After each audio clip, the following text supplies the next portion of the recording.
خاندان کو بتاؤ. بات خاندان سے شروع ہو رہی. دعوت ذوالعشیرہ خاندان والوں کی دعوت. عشیر کہتے خاندان کو. پہلے خاندان والوں کو بلاؤ. بھائی خاندان والوں کو پہلے کیوں بلاؤ؟ مکے میں جائیے, اعلان کیجئے پورا مکہ بھرا ہوا ہے, لوگ آ جائیں, جلدی سے امت بن جائے. دیر کیوں لگا رہے ہیں؟ گھر والوں سے کیا مطلب؟ نہیں, گھر والے پہلے. کیوں گھر والے پہلے؟ کیوں؟ اس لیے کہ آج لیٹسٹ ترین ایجوکیشن میں ایک اصول ہے. اصول سن لیجیے آپ. یہ اصول ہر کسی بھی بڑے آدمی نے جو ایجوکیشن کا عالم ہے, ماہر تعلیمات ہے, اس نے یہ بات دہرائی ہے. وہ سن لیجیے آپ.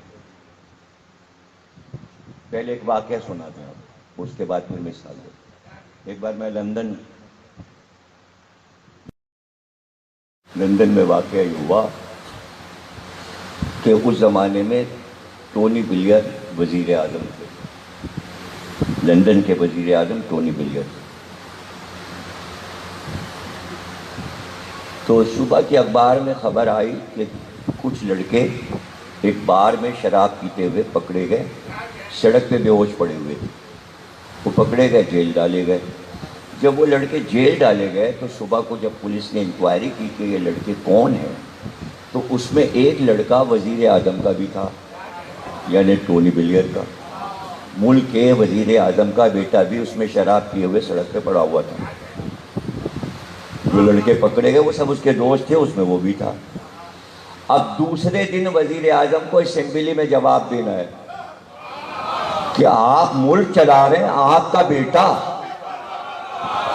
شرابی ہے اور باہر جاتا ہے اس عمر میں, اسکول اور کالج ٹائم میں, تو لندن کے بچوں کا کیا حشر ہوگا جب وزیر اعظم کا ہی لڑکا گنڈا بنا ہوا ہے, بدماش بنا ہوا ہے. تو سب نقل کریں گے جب وزیر کا بیٹا شراب پیتا ہے تو پورا ملک شراب پینے میں لگ جائے گا, عیاشی کرنے لگے گا. تو اب ٹونی بلیئر کو جواب دینا ہے, ایسا جواب دے کہ اپنے کو بچا سکے, اور اگر نہیں دے پایا تو پھر وزارت سے ہٹ جائے گا, استعفیٰ دینا پڑے گا. کیا چھوڑ کیا رہے ہیں آپ؟ ارے یار آپ کو حیرت ہونی چاہیے, حیرانگی کا مقام ہے اور واہ بھی کرنی ہے. اب اس کا جواب سنیے. اس نے کہا آج مجھے پتا چلا, ایک ایک جملے پہ غور کیجئے گا اس کے, اور یہی میرا موضوع ہے جو میں سمجھانا چاہ رہا ہوں, جو آگے بات کرنی ہے.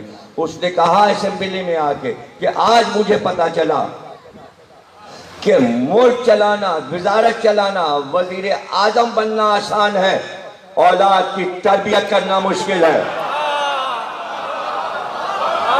اولاد کی تربیت سب سے مشکل کام ہے. اب ایجوکیشن کا اصول اب سنا رہا ہوں آپ کو کہ اولاد کی تربیت سب سے مشکل کام ہے دنیا کا. چونکہ دنیا کا سب سے مشکل کام تھا, بیچ میں جملے آ جاتے ہیں تاکہ میں عرض کر دوں. پھر یہی ہوتا ہے کہ میرے ساتھ کہ بیچ میں جملے بھی آ جاتے ہیں, میں جب تک پہنچتا ہوں اصل مقام تو اس سے پہلے کچھ جملے آ جاتے ہیں, تو میں عرض کر دیتا ہوں بیچ میں جب جملے آ جاتے ہیں. سب سے مشکل کام ہے اولاد کی تربیت.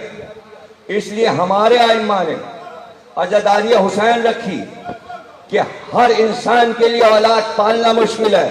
اس لیے ایسی چیز دے دو اپنی قوم کو, علویوں کو, حسینیوں کو, علی والوں کو, ایک چیز دے دو کہ ان کے بچے بگڑنے نہ پائیں. گھر سے نکلے تو سیدھے ذکر حسین میں جائیں, کچھ سیکھ کے تو آئیں.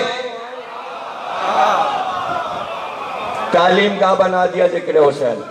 یہ کالج ہے, یہ یونیورسٹی ہے, اور اس کے اثرات بھی ابھی بتاتا ہوں آپ کو. تقریر لمبی ہو جائے گی لیکن اب چونکہ باتیں بھی کر لیں گے تو ابھی اس کے اثرات بھی بتاتا ہوں, ہر چیز کی میں دلیل بھی دے دیتا ہوں. تربیت کرنا بچے کی مشکل ہے. اب ایجوکیشن کے ماہر کیا کہتے ہیں؟ وہ کہتے ہیں جو استاد کالج یا اسکول یا یونیورسٹی میں پڑھائے بچوں کو, اس کا گھر اگر خراب ہوگا تو طلباء تانا دیں گے, اجی آپ ہمیں کیا سکھائیں گے, آپ کے گھر میں دیکھیے کیا ہو رہا ہے, جا کے دیکھیے. آپ کی بیٹی پردہ نہیں کرتی, ایسے ہی بازاروں میں گھومتی ہے, تو آپ کیا پردہ سکھا رہے ہیں؟ آپ کیا کہہ رہے ہیں پڑھو لکھو, آپ کا بیٹا تو وہاں پر تفریحات کرتا پھرتا, وہ تو پڑھتا لکھتا ہی نہیں, تو آپ ہمیں کیا کہہ رہے ہیں؟ کچھ بھی نہیں سمجھے آپ. رسول اللہ نے پہلے اپنے گھر والوں کو اعلیٰ ترین بنایا، پھر قوم بلائی، پھر اعلان کیا۔ اگر پہلے اعلان کر دیتے تو لوگ کہتے آپ کے گھر میں کیا ہو رہا ہے؟ جب اعلان کیا تو سب نے دیکھا کہ جو گود کا پالا ہے وہ علی جیسا، بیٹی جو ہے وہ فاطمہ جیسی، نواسے جو ہے وہ حسن حسین۔ کوئی یہ نہیں کہہ سکا حد یہ ہے کہ اولاد، بلکہ کوئی یہ بھی نہیں کہہ سکا کہ آپ میری بت پرستی چھوڑا رہے ہیں۔ آپ کے باپ بیٹا تو بت پوجتے ہیں۔ کوئی ابو طالب کو تانا نہیں دے سکا، اس لیے کہ سب کو پتا تھا اجداد پیغمبر بت پرستی نہیں کرتے۔ حیدر حیدر حیدر حیدر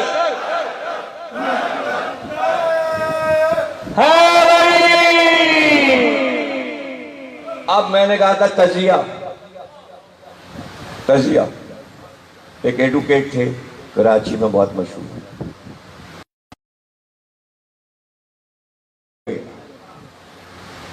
یہ جو فہرست بنی ہے اس میں ایک نام دکھاؤ اس کا جو ماتم کرتا ہو، مجلس میں جاتا ہو، مجلس میں روتا ہو، نوجوان ہو، بوڑھا ہو، ادھیڑ ہو، ایک نام دکھاؤ۔ ایک سال کے اخبار جمع کیے گئے، کٹنگ رکھی گئی، فہرست بنی۔ پھر اب ایڈوکیٹ تو بیٹھے تھے، ان کے لیے کیا مشکل تھا، انہوں نے سب پتہ بھی لگا لیا کہ جو مجرم اس سال پکڑے گئے ہیں وہ مجلس میں جاتے ہیں کہ نہیں۔ پتہ چلا ایک بھی مجرم مجلس میں نہیں جاتا۔ تو اب پتہ چلا کہ مجرم بنتا کیوں ہو، جو عزاداری حسین سے دور ہے مجرم وہی بنے گا۔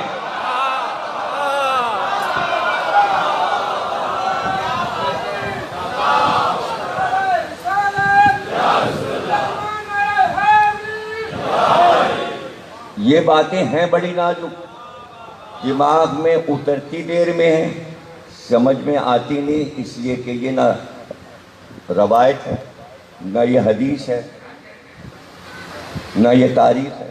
حالانکہ یہ پاکستان کی تاریخ ہے، تو پاکستان کی تاریخ لکھی جائے گی، اس میں یہ لکھا جائے گا کہ جتنے مجرم پکڑے گئے ہیں 70 سال میں ان کا تجزیہ تو کرو کہ حسین والے کتنے ہیں۔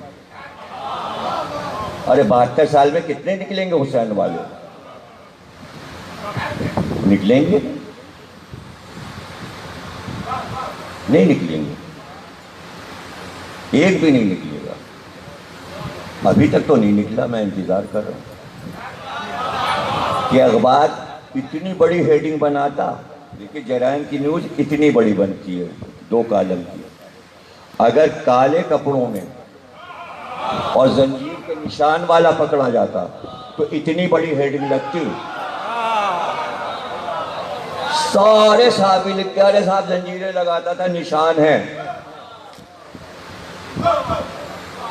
نہ، ایسا نہیں۔ یہ ہے عزاداری کا معجزہ۔ اب لوگ جو کہتے ہیں راستے روک دیتے ہیں، جلوس نکل رہے ہیں، یہ ہو رہا ہے، وہ ہو رہا ہے، 2.25 منٹ، ارے بھائی آپ کے فائدے کی چیز ہے، پاکستان تعمیر ہو رہا ہے۔ 72 سال پاکستان کو گزر گئے، یہ جو پاکستان میں اتنا سا گلاب کا پھول کھلا ہوا ہے شرافتوں کا، کس کی وجہ سے؟ یہ تہذیبیں جو پھیل رہی ہیں کس کی وجہ سے؟ یہ حسینی تہذیب جو پھیل رہی ہے کس کی وجہ سے؟ ارے یہ بھی چھوڑ دیجئے، حسین نہ ہوتے تو مزار نہ ہوتا۔ پہلی قبر پہ عمارتی حسین کے بنی، امام حسین سے پہلے روضے کا تصور ہی نہیں تھا، امام حسین سے پہلے وقف کا تصور ہی نہیں تھا، امام حسین سے پہلے سویم ہوتا ہی نہیں تھا، امام حسین سے پہلے 40واں ہوتا ہی نہیں تھا۔ یہ سب حسین ان چیزوں کے موجد ہیں۔ حسین سے پہلے سبیل نہیں ہوتی تھی، کوئی کسی کو پانی کو نہیں پوچھتا تھا، حسین سے پہلے کھانے کو کوئی نہیں پوچھتا تھا۔ اب نیازیں بٹ رہی، تو حسین اور حسین کی عزاداری جن چیزوں کی موجد ہے اس کو دیکھیں، اس کے فوائد دیکھیں۔ اچھا یہ کہا بھی جاتا ہے صاحب جو امام حسین کی شہادت سے فوائد پہنچے وہ بیان کیا کیجئے، تو وہی تو بیان کر رہے ہیں، وہی تو بیان کر رہے ہیں کہ بھائی امام حسین جو عمل کربلا میں کر رہے ہیں وہ صرف وہ تھوڑی کر رہے ہیں، جو ان کے اجداد نے کیا تھا وہی حسین کر رہے ہیں۔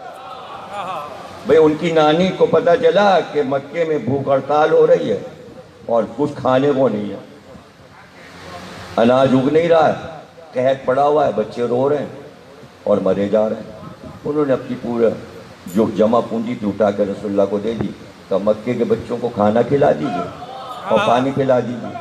جناب ہاشم جو کہ رسول اللہ کے پردادا ہیں، وہ مصر گئے، شام گئے، گیہوں لائے، جو لائے، تنور لگا دیا، روٹیاں پکوایا، اسی کو اللہ نے کہا لِإِلَافِ قُرَيْشٍ، قریش سورہ قریش اللہ نے اتارا ہاشم کی تاریخ میں، تو اس نے تم کو بھوک میں کھانا کھلایا، تمہارے خوف کو ختم کیا، تمہاری بھوک کو ختم کیا، ہاشم نے کھانا کھلایا، پانی پلایا، حاجیوں کے لیے حوض بنوائے چمڑے کے، اس میں پانی بھرا کہ حاجیوں کو پانی ملے، اسی کی تاثیر میں آج بوتلیں بٹتی ہیں، لیکن اس سال سے پتہ چلا ہے بوتلیں بک رہی ہیں، اب بٹ نہیں رہی۔ یہ جملے میرے کام کے ہوتے ہیں، یہ ریسرچ ورک ہوتا ہے کہ یہ اطلاع بھی دے دوں کہ اب نیوز کیا ہے، اس کو غور نہ کیا کیجیے آپ، یہ معلومات کے لیے ہوتا ہے۔ اب سعودی عرب میں جنگ اخبار میں آیا کہ اب پانی بیچنے لگے سعودی عرب والے، تو وہ ہاشم کو دیکھیے اگر وہ بیچتے پانی تو کتنے پیسے آتے، دیا پانی دیا، خدیجہ نے اپنی دولت سے پانی دیا۔ تو اب جو حر آیا ہے پیاسا ہے دشمن، یزید کے لشکر سے آیا ہے، لیکن حسین کہہ رہے ہیں عباس پانی پلا دو، تو دشمن کو جو پانی پلایا جاتا ہے یہ اجداد میں نبی کے چلا آ رہا ہے،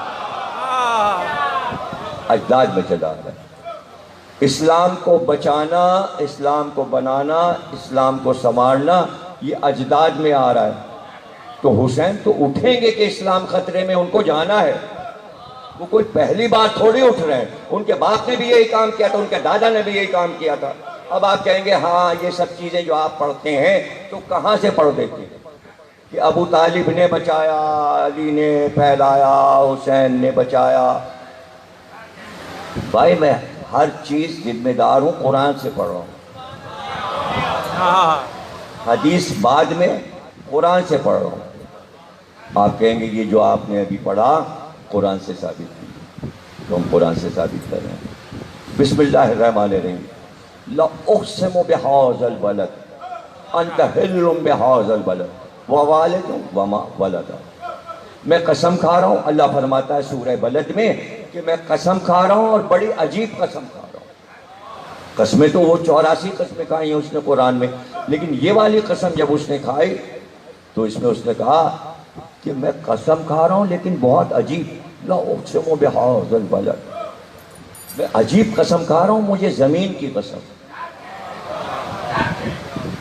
انت حل بہذا البلد، اور اس زمین پر تم فاتح بن کر آئے ہو، وہ زمین تمہارے ہاتھ فتح ہو گئی ہے، اس کی قسم، اس زمین کی چار دیواری کی قسم، جہاں تم اترے ہو آئے ہو۔ اور مجھ کو قسم ہے باپ کی، مجھ کو قسم ہے بیٹے کی، یعنی شب ہجرت سے لے کر فتح مکہ تک صرف قسم کھائی اللہ نے، باپ کی قسم، بیٹے کی قسم۔ یہ جو تم نے ہجرت سے لے کر بدر، احد، خندق، خیبر اسلام پھیلایا ہے اور جنگیں فتح کی ہیں، اور آج تم نے مکہ فتح کر لیا اور تم مکے میں اترے ہوئے، یہ صرف دو کی وجہ سے ہوا، ایک باپ ایک بیٹا، باپ ابو طالب ہے، بیٹا علی۔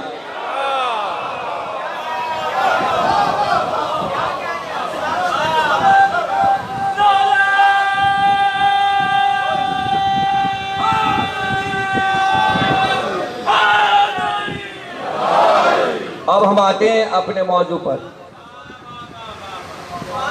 کہ سفر بعد عاشور موضوع رکھا گیا، اور اس کا تجزیہ ہم روز کریں گے، اس لیے کہ اس کو ہم پڑھتے تو مصائب کی ہی طرح ہیں فضائل کے بعد، کہ جو عاشور کے بعد جو مصائب پڑے بیویوں پر تو جناب سید سجاد کے لئے، لیکن اب چونکہ موضوع ہے تو مصائب اپنی جگہ اور ان چیزوں کا تجزیہ بھی ہوگا، اور اس کی بھی معلومات آپ کے ذہن میں محفوظ ہو جائے۔ دیکھیے ربط کیا ہے؟ واقع کربلا، واقع کربلا تسلسل ہے علی کی خدمات کا، علی کی خدمات تسلسل ہے ابو طالب کی خدمات، ابو طالب کی خدمات تسلسل ہے جناب ہاشم، جناب خدیجہ، یہ سب کا سیکریفائز ہے، قربانیاں، سب کی قربانیاں، یعنی اپنی دولت کی قربانی، اپنی دولت کی قربانی، اپنے بچوں کی قربانی، نسلوں کی قربانی، خون کی قربانی، یہ شروع سے چلا آ رہا ہے۔ کس کے لیے؟ دین اسلام کے لیے۔ یہ دین جو رہ گیا، جو آدم سے شروع ہوا تھا، جس کے لیے گھر ابراہیم نے بنایا، اور اس میں بھی غور کر لیجیے، گھر بنانا اور ہے، گھر تو بنا دیا ابراہیم نے، کعبہ وہیں ہے مکے میں۔ ابھی میں نے قرآن کی قسم کھائی، کیا؟ لا اقسم بہذا البلد، میں اس زمین کی قسم کھاتا ہوں جہاں تم ہو، انت حلم، جہاں تم اترے ہوئے ہو، یعنی فتح مکہ کے روز۔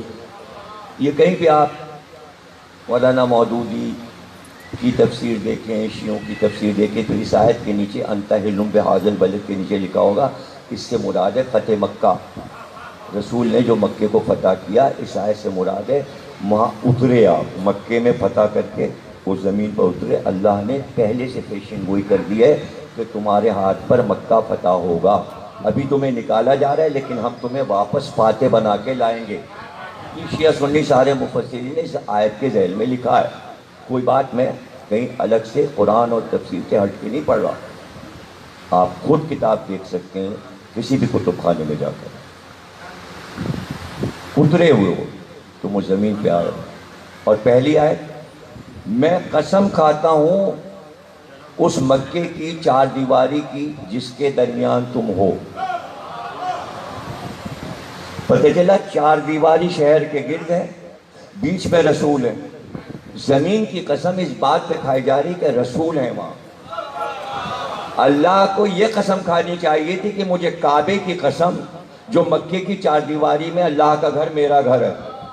پتہ چلا گھر سے افضل محمد، نہیں سمجھے آپ؟ بھائی اگر محمد افضل نہ ہوتے کعبے سے تو پھر حج چھوڑ کر حسین کعبے سے جاتے کیوں؟ اس لیے کہ شہادت افضل ہے حج سے۔ بھئی حج تو سبھی کرتے ہیں، حج تو سبھی کرتے ہیں، جس کو دیکھو ایک ایک بار، دو دو بار، تین تین بار جا رہا ہے، لیکن اللہ یہ بھی تو کہہ رہا ہے میری راہ میں شہادت دے دو۔ تو کتنے لوگ شہادت دیتے ہیں؟ حج بھی وہی مانگ رہا ہے، شہادت بھی وہی مانگ رہا ہے، حج سب کر لیتے ہیں، شہادت کوئی نہیں دیتا، اس لیے کہ اس میں جان کی بازی ہے۔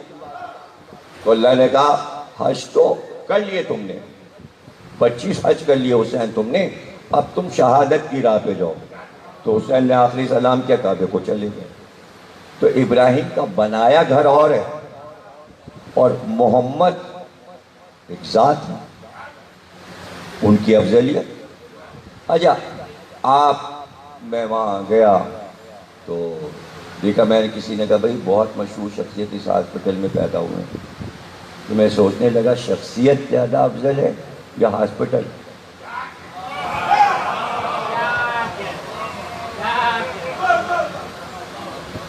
جگہ افضل ہے یا جو اس میں پیدا ہو؟ تو رسول اللہ نے اس کو یوں سمجھا دیا کہ علی مثل کعبہ ہیں، علی مثل کعبہ ہیں، مشہور حدیث ہے پیغمبر کی، علی مثل کعبہ ہیں۔ تو اب دونوں کو ملائی، رسول اللہ نے فرمایا یا علی، کعبے کے پاس سب آتے ہیں، کعبہ کسی کے پاس نہیں جاتا، تم بھی کسی کے پاس نہیں جانا، سب کو اپنے پاس آنے دینا۔ تو کعبہ اپنی جگہ جمع ہوا ہے، علی بھی اپنی جگہ جمع تھے، علی کسی کے پاس نہیں، سب علی کے پاس آئے۔ ان حدیثوں کا تجزیہ جب ہوتا ہے تب ایک ایک بات پتہ چلتی ہے۔ حدیثیں اس لیے نہیں ہیں کہ کہانی کی طرح سنا دیا گیا، بلکہ ایک ایک رخ دیکھا جاتا ہے۔ تو اب جو امام حسین کر رہے ہیں وہ اپنے اجداد کا تسلسل ہے۔ اب جو بعد کربلا ہوگا وہ امام حسین کی اس شہادت کا تسلسل ہے۔ اب جو شخصیت سامنے آئے گی علاوہ امام کے، امام تو وہی کرے گا، امام کا بیٹا امام ہوگا اور وہی کرے گا جو امامت کا تقاضا ہوگا، جو اللہ کی مرضی ہوگی۔ جناب زینب نہ امام ہے نہ پیغمبر، ان کے پاس کوئی منصب نہیں ہے، ہاں یہ ہے کہ وہ ولی خدا ہیں۔ اب ولایت یہاں چلی آ رہی تسلسل میں. ابو طالب بھی ولی تھے. اگر دادا ولی ہے تو پوتی بھی ولایت میں. اب ولایت کو سمجھنا ہے. ولایت کیا ہے؟ ولایت ابو طالب کے پاس بھی ہے, ولایت حضرت عباس کے پاس بھی ہے, ولایت حضرت زینب کے پاس بھی. ولایت ملی کس سے؟ مولا علی سے ملی ہے. ابو طالب کو ولایت کس سے ملی ہے؟ ولایت چلی آ رہی, ولایت چلی آ رہی. تو علی سے پہلے جو ولایت آ رہی ہے وہ کہاں سے آ رہی ہے؟ اس لیے اللہ نے کہا اللہ ولی ہے, انما ولی اللہ ورسولہ. اللہ ولی ہے, اس کا رسول ولی ہے, اور علی ولی ہے. تاکہ اگر رسول سے پہلے ولایت ہے تو لوگ یہ نہ کہیں کہ ولایت تو علی سے شروع ہوئی تو پہلے سے ولایت کہاں سے آ گئی. تو اللہ کی ولایت تو چل رہی ہے آدم کے دور سے. جس کو چاہے دے دے. کسی کو نبوت دے دی, کسی کو رسالت دے دی, کسی کو ولایت دے دی. لیکن جب رسالت دیتا ہے تو یہ نہیں کہتا میں رسول ہوں اور یہ بھی رسول ہے. نبوت دیتا ہے یہ نہیں کہتا میں بھی نبی ہوں اور یہ بھی نبی ہے. نہیں سمجھے یار آپ, بات تو سمجھیں آپ. منصب کے بڑائی کی بات ہو رہی ہے, کون سا افضل منصب ہے اس پہ غور کیجئے کہ جو اللہ ہوگا وہی منصب تو بڑا ہوگا. کیوں نہیں سمجھ رہے آپ یہ بات یار؟ جو اللہ منصب لے گا وہ نبی نہیں بن رہا, وہ رسول نہیں بن رہا ہے. اللہ امام, وہ یہ نہیں کہہ رہا میں بھی امام ہوں اور یہ بھی امام ہے, لیکن یہ کہہ رہا ہے میں بھی ولی ہوں, رسول بھی ولی ہے, علی بھی ولی ہے. اب سنیے کہ اللہ نے اپنے کو ولی کیوں کہا اور رسول کو ولی کیوں کہا. اس لیے کہا تاکہ جب علی کو میں ولی کہوں تو بات سمجھ میں آ جائے کہ اللہ بھی ولی ہوتا ہے. محمد علی کی ولایت کی وجہ سے وہ ولی بنا, اس کو ولایت کی ضرورت نہیں ہے, وہ بنا.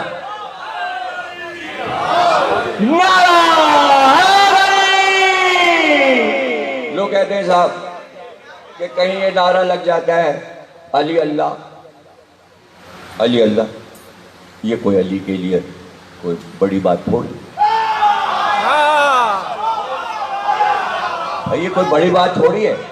اگر اللہ ہی بن گئے علی تو پھر جتنے کارنامے کہ اللہ تو تھے ہی کر لیا. جو اللہ کر سکتا ہے وہ علی کر سکتے ہیں, اس لیے کہ علی اللہ ہے. یہ تو کوئی بات نہیں ہوئی. یہ کہو کہ علی اللہ نہیں تھے, کام سارے اللہ والے کیے. اب اس کو دوسری طرح کہو کہ علی اللہ نہیں ہے لیکن اللہ علی ہے. اس لیے علی خود بنا ہوں, اس نے اپنا نام علی رکھا. اور بات بڑھا دوں, جتنا کہو میں بات بڑھاتا جاؤں. بھائی اللہ نے یہ نہیں کہا میں محمد ہوں.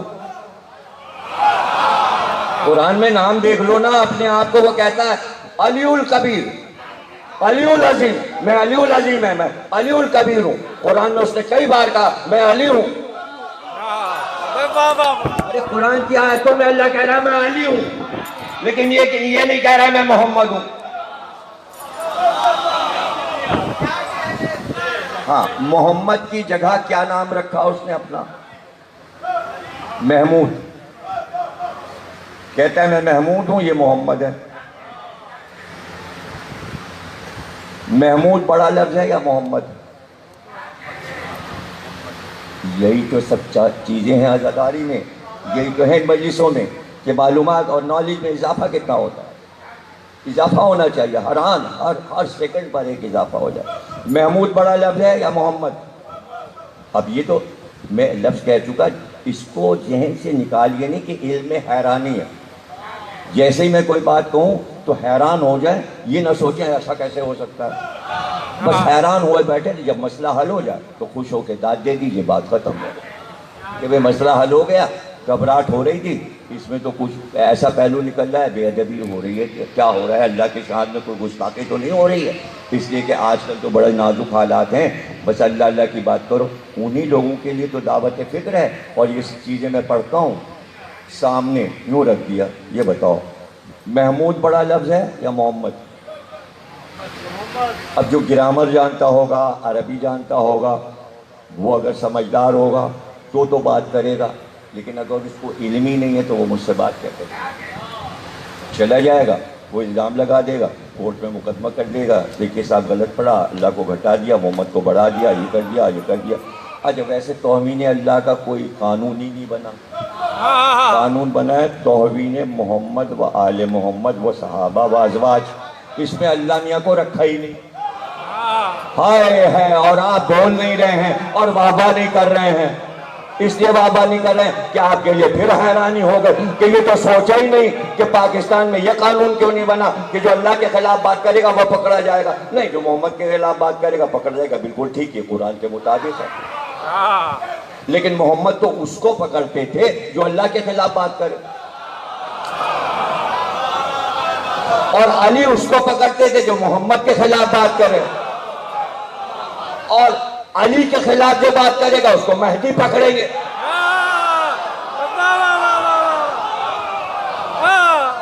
تو اللہ کے خلاف والا تو قانون پاکستان میں بنے نہیں، سعودی عرب میں بھی نہیں، کہیں بھی نہیں، کہیں ہے ہی نہیں۔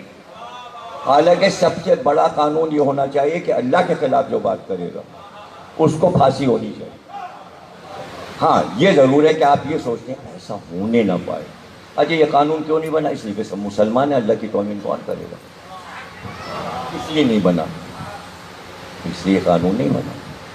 انہوں نے کہا بھائی عیسائی یہودی ہے، کہیں سب اللہ کو مانتے ہیں اس لیے قانون کی ضرورت نہیں، اللہ تو سب کا ہے، اسی لیے نہیں بنا۔ اب یہاں میں کیا کہہ رہا ہوں، اگر ہوتا قانون تو کیا ہوتا؟ سب سے پہلا میرا نام کورٹ میں پہنچتا، ان کو پکڑ کے بلاؤ، اللہ کی توہین کی انہوں نے کہا محمود جو ہے وہ چھوٹا ہوتا ہے، محمد بڑا ہوتا ہے، اور میں یہی کہہ رہا ہوں گرامر کے حساب سے محمود لفظ چھوٹا ہے، محمد بڑا ہے، اس لیے کہ عربی میں جس میں تشدید آ جائے محمد، محمود سادہ سادہ ہے اس میں تشدید نہیں ہے، جس پہ شدت ہو، پنجاب میں تو شد بولتے ہیں نا تشدید کو، جس پہ شد آ جائے حرف پر وہ لفظ بڑا ہوتا ہے، اس میں شدت ہوتی ہے، یہ عربی کا قاعدہ ہے۔ اب محمد دیکھیے میں یوں سمجھا دوں، پہلے یہ مجھ پہ جو کتاب ہے دربار لکھا ہے فوج ضمیر، اس میں یہ بات لکھی ہے انہوں نے اس پہ، اور ڈاکومنٹ سے لے کر اس کی تصویر بھی دی انہوں نے، کہ پہلے زمانے میں رات کو معلومات حاصل کرنے کے لیے پہیلیاں بجھاتے تھے۔ تو میں نے ایک کتاب پہلی کی بنائی تھی جب 7ویں کلاس میں، تو جو پہلی لکھی، پہلی نمبر 1 پہلی لکھی تھی وہ سنا رہا ہوں آپ کو۔ پہلی کیا ہے؟ اللہ سے نہ ملے محمد سے مل جائے، بوجھ ہے، یعنی بوجھ ہے، بوجھ بتائیے کیا ہے؟ اللہ سے نہ ملے محمد سے مل جائے۔ جب لوگ گھبرا جاتے اس میں یہ کیا چکر کیا ہے بھائی، اللہ سے نہیں ملا اور محمد سے مل جائے؟ تو یہ ہے ہونٹ، جب آپ کہیں گے اللہ تو دونوں ہونٹ الگ ہو گئے، اللہ محمد، 2 بار ہونٹوں نے ایک دوسرے کا بوسہ لیا۔ آپ سمجھ میں آیا کہ محمد نام پہ بوسہ کیوں لیتے ہیں، اللہ کے نام پہ بوسہ کیوں نہیں لیتے؟ اللہ ہونٹ الگ ہو گئے، محمد دونوں مل گئے، محمد نام سے مل گئے۔ تو اب کیا پتہ چلا کہ محمد کتنا پیارا لفظ ہے۔ اللہ کہہ رہا ہے میں محمود ہوں اور یہ محمد ہے، کیا مطلب ہے اس کا؟ محمود کے کیا معنی؟ جس کی تعریف کی جائے۔ محمد کے کیا معنی؟ جس کی تعریف کی جائے۔ ارے اللہ کہہ رہا ہے میں محمود ہوں اور یہ محمد ہے، تیری بھی تعریف کی گئی، اس کی بھی تعریف کی گئی، نہیں پھر محمد کے معنی کچھ اور ہے تو تعریف لیکن ہے کچھ اور، اس لیے کہ لفظ ہے بڑا۔ محمود کے معنی ہے جس کی تعریف پوری دنیا کرے۔ تھک گئے آپ، میں مجھے چھوٹی کیے دیتا ہوں، یہی پہ ختم کیے دیتا ہوں، ابھی تو 5-4 دن اور پڑھنا، تو میں میٹر بچاتا ہوں کل بنا۔ کہا مطلب سمجھ میں آ رہی ہے بات؟ سمجھ میں آ رہی ہے بات؟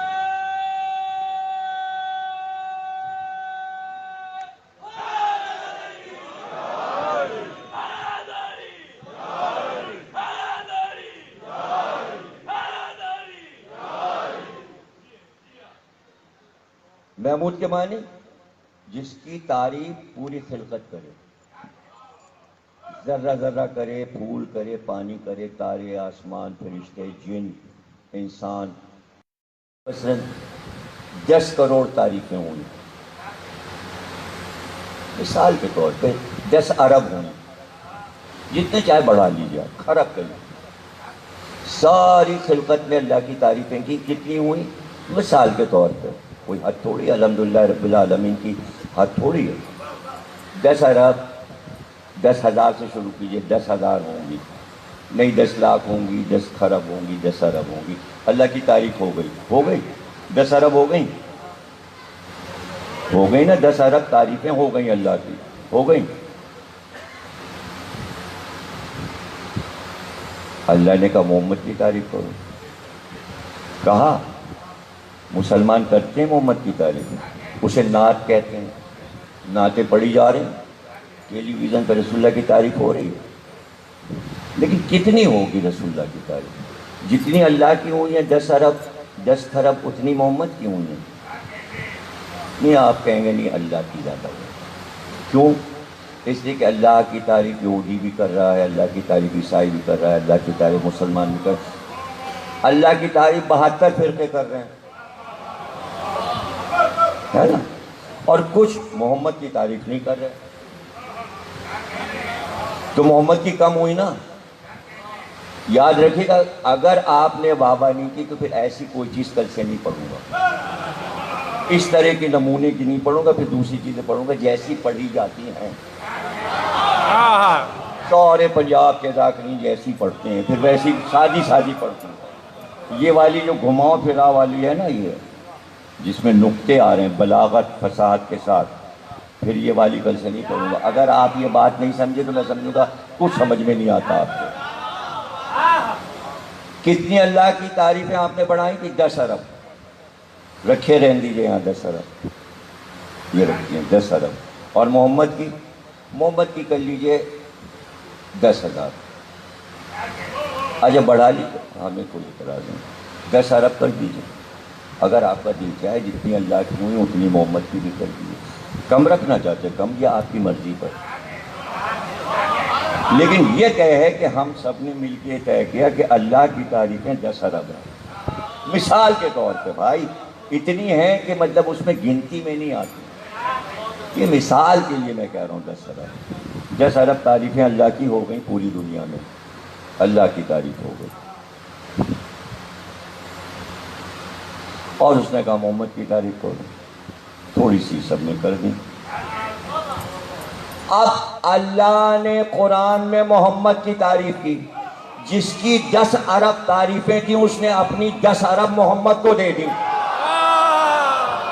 اب محمد کے معنی یہ ہے کہ جس کی تعریف کی جا رہی ہے وہ اس کی تعریف کر رہا ہو۔ اب لوگ علی سے مقابلہ کرتے ہیں تعریفوں کا، علی وہ ہے جس کی تعریف اللہ کرتا ہے۔ حیدر حیدر حیدر نعرہ تکبیر، نعرہ رسالت، نعرہ حیدری۔ اس لیے محمد نام رکھا کہ میں خود تیری تعریف کر رہا ہوں محمود ہو کر، میری تعریف ہو رہی لیکن تو محمد ہے اس لیے کہ میں تیری تعریف کر رہا ہوں، اس لیے محمد کا لفظ محمود سے بڑا ہو گیا، اس لیے کہ محمد کی تعریفیں زیادہ ہوئیں اللہ سے زیادہ، اور اللہ نے چاہا کہ میرے ذکر سے بھی بلند ہو محمد کا ذکر، اس لیے کہ اللہ نے کہا میں تمہارا ذکر بلند کروں گا۔ تو بلند کے کیا معنی ہے؟ تو خود بلند ہے، تو بلندی میں لے کہاں تک جا رہا ہے؟ اس نے کہا جہاں تک میں بلند ہوں وہاں تک محمد بلند ہے۔ تو محمد تنہا تھوڑی بلند ہے، ایک ہی نور کے 2 ٹکڑے ہیں، جہاں جہاں محمد بلند ہوتے جائیں علی آپ سے آپ بلند ہوتے۔ اب جملہ میں سنا رہا ہوں شہزادی کا، اتنی محنت کرنے کے بعد پورا خطبہ دے کر ایک بات ایسی کہی جس کا جواب کائنات میں ہو ہی نہیں سکتا، اور وہ اتنا بڑا چیلنج ہے کہ آپ کے سامنے ہے۔ جو بات میں نے شروع کی تھی کہ عزاداری کیا ہے، مجلس کیا ہے، ذکر کیا ہے، اللہ کا ذکر کیا، محمد کا ذکر کیا، قرآن کیا، حدیث کیا، سب آپ کے سامنے، سب کچھ زندہ ہے آپ کے سامنے۔ اس کی روشنی میں حضرت زینب نے یزید سے ایک بات کہی کہ سن، ساری کوششیں کر لے، اپنی پوری طاقت لگا لے، اپنی پوری دولت لگا لے، تو میرے ذکر کو مٹا نہیں سکتا۔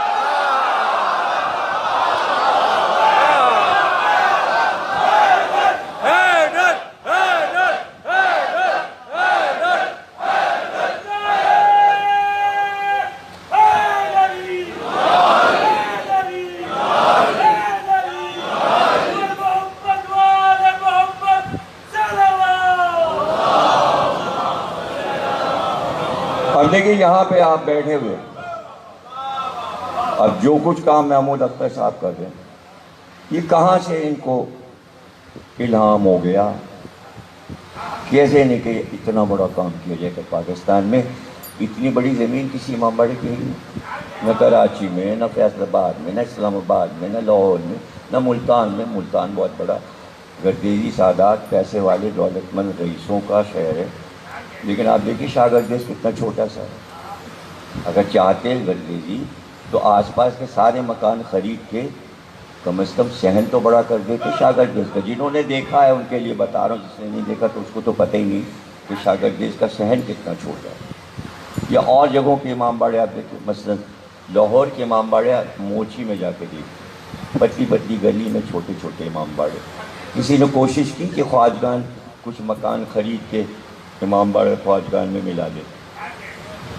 آپ کو پتہ ہے 5000 امام باڑے ہیں موچی کے اندر، چھوٹے چھوٹے چھوٹے چھوٹے چھوٹے چھوٹے چھوٹے چھوٹے۔ رجب علی کا امام باڑہ کسی کو نام بھی نہیں معلوم، میں دیکھنے گیا رجب علی۔ رجب علی بہت بڑے بیرسٹر تھے شاہی دور میں، انہوں نے بھی ایک امام باڑہ بنوایا، سفید رنگ کا بنا، اندر بہت خوبصورت بنا ہوا، اندر ہال بھی بڑا دوہرا ہال بنا ہوا۔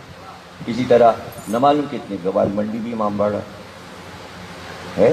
یہ سب جگہ میں نے عشرے پڑھے ہیں، 11 بجے کا عشرہ میں گوال منڈی تکیہ مراسمہ میں پڑھتا تھا۔ اسی طرح کشن نگر میں کتنے امام باڑے بنے، اسلام پورے میں، لیکن کتنے بڑے بڑے امام باڑے ہیں، چھوٹے چھوٹے امام باڑے کی سڑک پہ مجمع کرنا پڑتا ہے۔ ان کی سوچ دیکھیے اتنی بڑی کیسے ہو گئی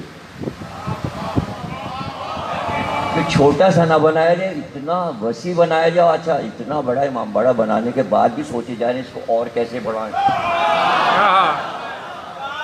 یہ بات پیدا کیسے ہوئی؟ دیکھیں یہ بات پیدا ہوتی ہے اگر اجداد کا خون وہ والا آ رہا ہے جس نے بڑے بڑے کام کیے ہوں، تو پھر اولاد بھی بڑے بڑے کام کرے گی۔ یہ ہے مسئلہ، اس کی سوچ بڑی ہوگی۔ ان کے اجداد اللہ اکبر، مولانا علی حیدر صاحب، مولانا اظہر علی صاحب قال اللہ مقام، ان لوگوں نے کتابوں کے انبار لگا دیے۔ اور یہ جو میں تجزیاتی تقریر آپ کے سامنے کر رہا ہوں، انہوں نے سب سے پہلے وہ کتابیں لکھی، 13 جلدوں میں تو مولا علی کی سوانحات لکھی ان کے پردادا نے، اور جو یہیں سے چھپی ہے افتخار بک ڈپو کشن نگر نے چھاپی 13 جلد میں، اور اس میں ایک جلد ایسی ہے جو عربی سے انہوں نے ترجمہ کر کے اس کا تجزیہ کیا، ندائے عدالت انسانیہ۔ وہ جار جرداق کسائی کی کتاب ہے جو اس نے حضرت علی پہ لکھی، جس کی تفصیل کل کی تقریر میں عرض کروں گا۔ اس کا انہوں نے ترجمہ کیا کہ انسانی عدالت کی آواز کا نام علی ہے۔ سب کے اپنے ملک میں عدالت ہوتی ہے، ایک عدالت اللہ نے انسانیت کی قائم کی ہے، اس عدالت کا سب سے بڑا جسٹس علی ہے۔ تفصیل کل عرض کروں گا اس کی۔ تو یہ ان کے اجداد میں کتابیں، رسالے چھاپے، مضامین چھاپے، ہر طریقے سے پاکستان بننے سے پہلے ہندوستان کے لوگوں کی علمی معلومات کو انہوں نے کی۔ تو آج اگر ان کا لٹریچر نہ ہوتا تو جو ہم سے پہلے والے خطیب بول گئے وہ بھی نہ بول پاتے، اور جو ہمارے زمانے کے لوگ بول رہے ہیں وہ سب اسی لٹریچر کی وجہ سے بول رہے ہیں، اور ہم بھی بول رہے ہیں۔ وہی سب پڑھنے کے بعد جب بہت سا مطالعہ ہوگا تب بہت سی چیزیں آدمی پیش کرے گا۔ کیا فرمایا شہزادی؟ تو ہمارے ذکر کو مٹا نہیں سکتا۔ کیا مطلب؟ تو نے ساری کوششیں جو کی تھیں، اب یہ ہمارے ذکر سے کیا مطلب ہے؟ شہزادی کہیں ہمارا ذکر تو مٹا نہیں سکتا کا مطلب اللہ کا ذکر نہیں مٹا سکتا، محمد کا ذکر نہیں مٹا سکتا، علی کا ذکر نہیں مٹا سکتا، حسن حسین کا ذکر نہیں مٹا سکتا۔ یہ ہے مطلب زینب کہیں ہمارا ذکر، زینب کا ذکر، اللہ کا ذکر، محمد کا ذکر، علی کا ذکر، حسن حسین کا ذکر، اسلام کا، دین کا، قرآن کا، عطرت کا ذکر، سب کو سمیٹ کر زینب نے کہا تو ہمارا ذکر مٹا نہیں سکتا۔ اس کے معنی کربلا کی لڑائی ہوئی تھی ذکر مٹانے کا۔ ہاں ہاں ہاں ہاں۔ اب آپ کہیں گے دلیل دو کہ کربلا کا واقعہ ایسے ہی ہوا تھا۔ جیسے ہی اسیر داخل ہوئے شام کے دربار میں، باجے بج رہے تھے، تو اب جو دروازہ جس پہ گھڑی لگی ہے، جو اس طرف آپ اگر اس طرف منہ کریں صلاح الدین ایوبی کی قبر کی طرف، تو سیدھے ہاتھ کی طرف جو دروازہ، ایک باب الساعت ہے گلی میں اور ایک اس کے سامنے کا دروازہ، اس پہ گھڑی لگی، وہاں پر نوبت بجتی تھی۔ یزید کی نوبت اس وقت بج رہی تھی۔ نوبت سمجھتے ہیں نا آپ، امام رضا علیہ السلام کے روزے پر 5 وقت باجا بجتا ہے، اسے کہتے ہیں نوبت بجنا، نقارہ بجنا۔ تو آج پوری دنیا میں کسی بادشاہ کا نقارہ نہیں بج رہا، صرف امام رضا کا۔ سب ختم ہو گیا، بس امام رضا کا نقارہ بج رہا۔ یہی توحید کا نقارہ، اسے کہتے ہیں نوبت، اردو میں کہتے ہیں نوبت، نوبت بجنا۔ جیسے ہی سید الساجدین اندر داخل ہوئے، یزید کا بڑا بیٹا خالد کھڑا ہوا، اس نے سید الساجدین کو مخاطب کیا اور کہا کہ دیکھا تم نے، یہ میرے باپ کی نوبت بج رہی ہے۔ امام سے فرمایا دیکھا، تمہارے باپ نہ رہے، یہ میرے باپ کی نوبت بج رہی ہے۔ نوبت بجنا اس بات کی نشانی تھی کہ ذکر باقی ہے۔ بادشاہ کی نوبت اس لیے بجتی تھی کہ اس کا بول بالا رہے، بادشاہ کا، اس کا ذکر ہو رہا ہے، جہاں جہاں آواز جاری سب کو پتہ چلے بادشاہ سلامت ہے۔ لفظ سلامت کیوں لگاتے ہیں؟ بادشاہ سلامت ہے، مرے نہیں ہے، بادشاہ سلامت، بادشاہ سلامت، بادشاہ سلامت، بادشاہ سلامت، سمجھ لیں نا آپ۔ تھوڑی دیر کے بعد اذان ہوئی، سید الساجدین نے خالد کو مخاطب کیا، یزید کے بیٹے کو، کہا یہ میرے باپ کی نوبت ہے جو قیامت تک بجے گی۔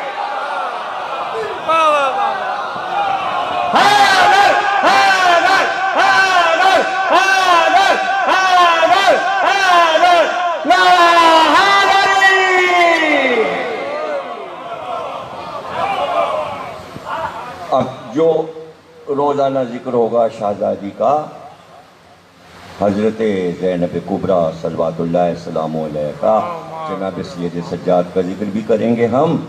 تو شہزادی نے جو خطبہ دیا، کیونکہ ابھی میری تیسری کتاب حضرت زینب پہ ابھی چھپ کے آئی ہے محرم کی 2 تاریخ کو، جو سب سے ضخیم کتاب ہے، 800 صفحے کی، اور اس سے پہلے سب سے پہلی کتاب جو آئی تھی ہماری شہزادی پر وہ تھی تاریخ ملک شام اور حضرت زینب۔ اس کے بعد دوسری کتاب آئی عظمت حضرت زینب، اب تیسری کتاب آئی ہے حیات طیبہ حضرت زینب۔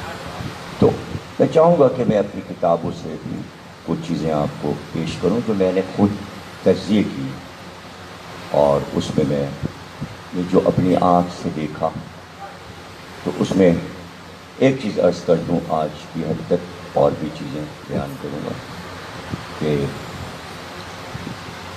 سارے روزوں پہ گیا، مولا علی کا روزہ دیکھا، امام حسین السلام کا روزہ، حضرت عباس علیہ السلام، بغداد میں 2 اماموں کا روزہ، رسول اللہ کا روزہ مدینے میں۔ لیکن جب حضرت زینب کی زری کے پاس پہنچا تو ایک نئی بات دیکھی جو میں آپ کو بتا رہا ہوں، جو کسی روزے میں نہیں دیکھی، کسی زری میں نہیں دیکھی، صرف وہی ہے۔ وہ کیا؟